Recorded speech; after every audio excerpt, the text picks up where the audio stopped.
Hey everyone, this is Christopher Luxon, the former CEO of Air New Zealand. This is John Lee Dumas, the founder and host of Entrepreneurs on Fire. This is Tracy Ibarra. I'm in Executive Solutions at Dell Technologies. This is Travis Chappell, founder of Build Your Network. If you are wanting to learn how to embrace change, To navigate through disruption as a leader, then listen to the Leadership is Changing podcast. The Leadership is Changing podcast. the Leadership is Changing podcast with my good friend, my very good friend, Denis Giannoutsos.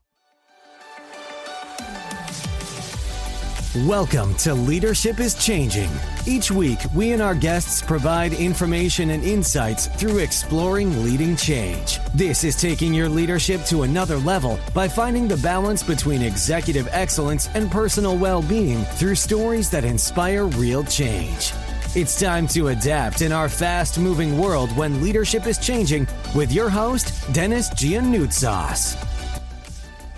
Hey listeners, welcome to today's episode, which is another mashup here where I have two wonderful guests for you to just listen to a little capture or a little snippet from their episodes. Episode 293, Patrick Touhey. It's always about the relationship and wonderful guy. And then episode 294, Daniel Tolson, do it at a level that's mind-blowing. And so, listeners, what I'm going to get you to do is sit back, relax, and take notes and enjoy the mashup. Who's your favorite leader and why? So I have two. The first being John Wooden. And John Wooden was a legendary head basketball coach at UCLA. And I think he won 11 national championships, which when you think about, you've reached the top of your trade and you've done it 11 times, which substantiates that year in and year out, you are performing at a level of uncommon excellence. And how does the consistency of that occur? That was my interest in John Wooden. It's one thing, and it's hard enough to achieve at that level one time, never mind 11. So I want to learn about John Wooden and how that occurs. And as I read his books, as I even watched, I can remember being a little boy, being enchanted by and so interested in John Wooden. When there was one game on a Saturday and not 1,000 during the week like there is now, and you couldn't wait for that one game to come on TV.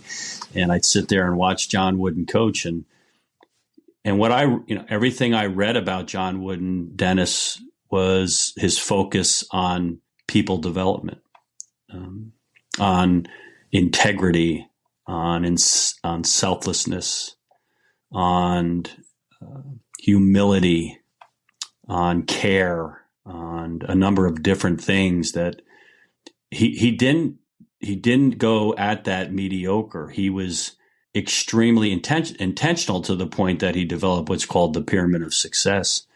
And when you read what's in the pyramid, there's very little about basketball in that pyramid of success, Denis. And is it a coincidence? Here's the thing, right? And I'll share one other thing with you that I really want to try to integrate everywhere I go.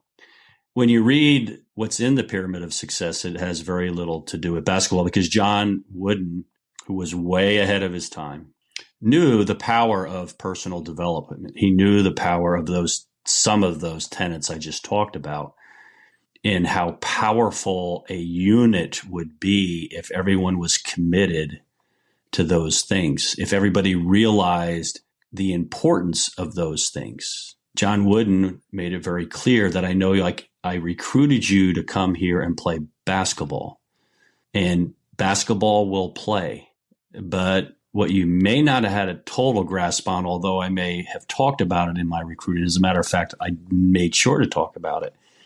You're going to walk out of here prepared to be a successful contributor to the world as a person.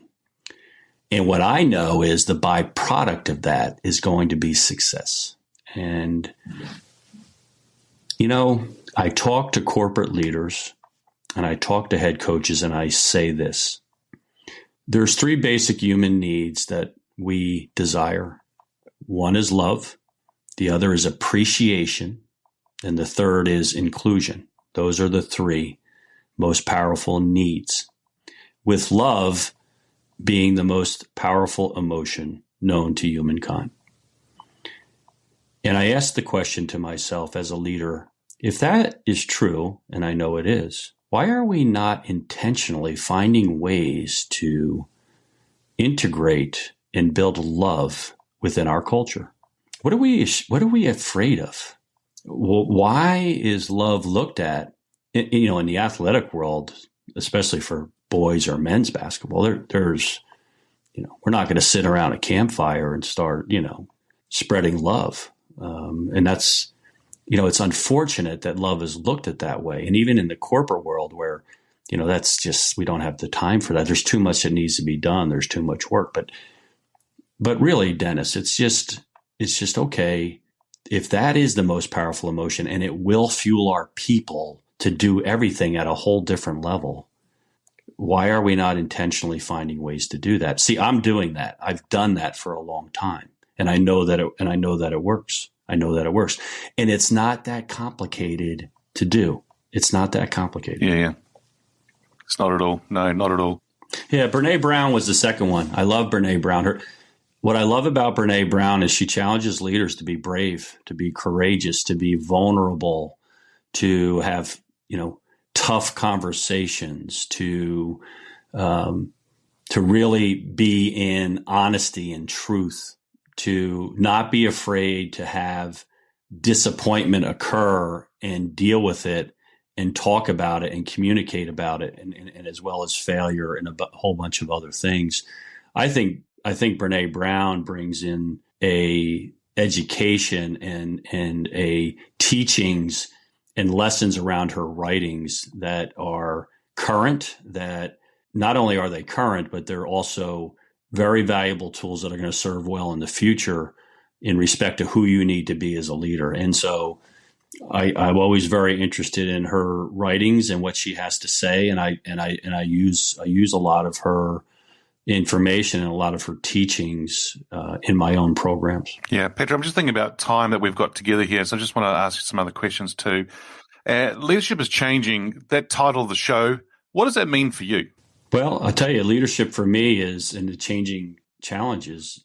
When you talk about artificial intelligence, when you talk about remote working, when you talk about technology in general, I mean, all of these things that are becoming very important, very prevalent in helping businesses be in the future and succeed in the future. I think as leaders, what we have to be very cognizant of is it's always about the relationships that are going to fuel us and prepare us to be successful going forward. And that as leaders, we can't get so lost in this technology that's coming out. And this idea of remote working, which isn't going away. It's only going to be more demanding. And if we're going to keep talent, we need to make sure that we have that available. But the idea of this, let's not get lost in the old school principle that relationships are important and that somehow we need to take advantage of this technology. We need to take advantage of all those things. But at the same token, let's not lose sight of the core connections and relationships which truly bring purpose to what people are doing. I think that's going to be a huge challenge and very important. I see it already today in remote workers. Daniel, who's your favorite leader now? This person could be alive or from history. Who's your favorite leader and why? For me, it would be the current Sheikh and ruler of Dubai, Sheikh Mohammed. And the reason why I really like his leadership style is because he does have a big vision and it is mind-blowing. And if you've been to Dubai or you've seen a documentary on Dubai, it blows your mind. It's actually very hard to comprehend the level of success that they've created there. So in 2007, I was invited to Dubai to become the first professional athlete to go and train and coach wakeboarding. So I went over there. I had the ability to go on television, radio, all the media. So I was treated like a rock star. And I had the ability to coach locals. And I remember there was one local guy. He came down and he said, look, I want my daughter and son to learn how to wakeboard. But he looked at the boat they had and he said, that's not good enough. So the local sheikh, the small sheikh, went and bought a brand new boat worth about $120,000 just for his kids to ride on for about 3 days. But the scale is mind-blowing because where we were riding, the waterway was a man-made waterway. It was a 6-kilometre dogleg from the Arabian Gulf into the desert. And it was a man-made waterway, and it cost them $6 billion to make it. $6 billion. And the original reason why it was built was for the sheikh, the head sheikh, to bring his yacht down and park his yacht in there. So a $6 billion waterway. And that was given to us to wakeboard on. So we're wakeboarding in the middle of the desert, and literally there is no difference between the sand dunes and the beach on the sand. It's just sand everywhere. And you've got this $6 billion waterway to play on. And so when I went there in 2007, that place was literally in the middle of nowhere. It was 100 kilometres from Abu Dhabi, 100 kilometres from Dubai. But then if you go back now, everything is built up between the airport and to exactly where I was working. And it's huge. You know, they don't build towers, they build skyscrapers. They don't build a plain building, they build a building that is mind-blowing. You know, that Burj Khalifa, you can be 100 kilometres out in the desert and you can see the tip of that thing. And it is huge, and everything is immaculate. They don't have a little budget. They have a huge budget. And they say, we don't want to be average, we want to be the best. And everything there that he's creating is the best. It's like an oasis in the middle of the desert, and it's growing, and there's no limitation to what they perceive as possible. So what we think is possible in the West, they laugh at that, and they say, over here in the Middle East, we're going to times that by 10. And they really blow your mind. And it's just constantly changing. It's exciting. It's dynamic. They're thought leaders, they're visionaries, and they're risk takers. Absolutely. You can see it. And I watched a documentary the other day actually on Netflix about it and what they were doing. And it was like, wow. And I think there's 3 or 4 episodes into the series, I think it is. I haven't watched the others yet. I'm looking forward to it. But I think you're so right in what he's saying. But it's a big vision that he has. Have you actually met him personally? I walked past him once. And I was in Emirates Towers, and I was walking along, and I saw the sheikh walking to me, and this has happened twice in my life, and I've missed these opportunities twice. He was walking straight towards me, and he didn't have anybody else around him. And I'm thinking to myself, that's the sheikh, but you're kind of in shock. And people would actually stop and talk to him and say hello, and he'd stop and talk to them. And I was too busy caught up in my mind going, oh my gosh, that's the sheikh. And I kept walking. But at a time that had happened to me before, I was actually in London Heathrow, and a mate of mine was flying from Sydney to London, and I met him at the airport, and he called me and he said, I'm about to come through the airport. And so I said, good, I'm waiting at the gate for you. After about 60 minutes, my mate didn't show up, but this other guy walked through the gates, and he walked and he stopped about a metre in front of me, and he looked at me, and he looked me up and down. And he looked at me up and down, he looked at me up and down, and he was waiting for me to say something to him. And I'm looking at this guy going, gee, you look familiar. Gee, you look familiar. And then he must have realized that I wasn't the person that he was looking for. And so he smiled and walked away. And as he got about 3 meters away, I said to myself, oh my gosh, that was Neo. I couldn't even say the word Keanu Reeves, but there he is in front of me. I just saw Neo from The Matrix. And then my mate rings me and he says, where are you? And I said, I'm waiting here at the airport. And he says, mate, he goes, I'm not going to be there for another 18 hours. I meant I was just stepping into Sydney Airport. Oh. So, yes, I've seen the sheikh. Yes, I've seen Neo, but I missed my opportunity both times. If you were to sit on a bench in a park with the sheikh and you're having a coffee with him, would there be one question you would ask him? Yeah, I'd ask him, what's not going to change about Dubai? Nice question. What's not going to change? Yeah. And I think the response would be is we are not going to stop breaking the boundaries. We will continue breaking the boundaries. We won't settle for second best. We have to be the biggest. We have to be the best. And also, I think what he'd say is, I won't settle on my people, because as a visionary, he wants a world-class city for his people. So his vision is bigger than him, and it's also going to leave an impact on generations to come. And his father was the same. He's the same, and the things that his son is exactly the same. So I think it would be what's not going to change about Dubai. Yeah, nice question. Well done. Hey, the show here is called Leadership is Changing. When I say that, the title of the show or that statement, what does that mean to you? Well, for me, leadership is changing means that we're moving into a digital world, and these borders are opening up, However, because of things like COVID, our ability to travel is restricted. But I think through COVID, we've realized we don't have to be face-to-face to lead anymore. And I think people are looking at leadership very differently. And I think leadership is going to be very digital, meaning that people are going to follow us. And leadership is your ability to get followers. However, these followers we're probably never going to meet personally in our life. Mm-hmm. I think they're going to follow us online. I think they're going to read our books. I think they're going to come to our seminars. I think they're going to come to our coaching sessions. I think they're going to come to our team meetings. But we'll probably never meet these people in the flesh in the future. And especially with businesses like we run today, it's impossible to be omnipresent. So this is the closest thing that we'll ever get. And that's what's going to change, in my opinion. Oh, nice. Yeah. I see a lot, right, where a lot of people are moving to in the coaching space, training space, and all that. They're doing that, but also people working in businesses, and a lot of them don't know how to lead virtually, which is interesting. But I had a guy I actually interviewed on one of the episodes, and he talked about, how do you lead someone that you've never met? And there's a lot of that right now, whereby people have actually employed people the last 2 years, but they've never met them face to face. It's always been in a virtual, digital kind of sense, and I wonder if they don't like them once they meet them face-to-face, maybe. I don't know. It's going to be interesting to see. Well, I think we have to meet people very fast today. And, even if we just go back and have a think about selling has changed over the years. Many years ago, back in the 80s, you could go and knock on somebody's door. Hello, my name's Daniel. What do you do here? And you could sit down and have a 2-hour conversation. If you went and knocked on a door today, they would say, what the hell are you doing here? And if you ask them, what exactly do you do here, they would kick you out.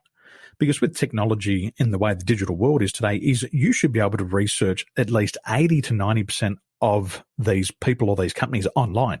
You should be able to find out more information about these people than they know about themselves. And when you get into a sales conversation today, the sales conversation needs to take place within 20 minutes because people have this need for speed. Humans live by the expediency factor. Things have to move fast. And so you've got to be able to present in a very short amount of time. Mm-hmm. Now, I want to bring that back into understanding people. We don't have 3 or 4 or 5 hours to hang out on Zoom every day just to get to know one another. So we've got to figure out a way that we get to know this person intimately without them having to be on the call. And I think I've figured that out.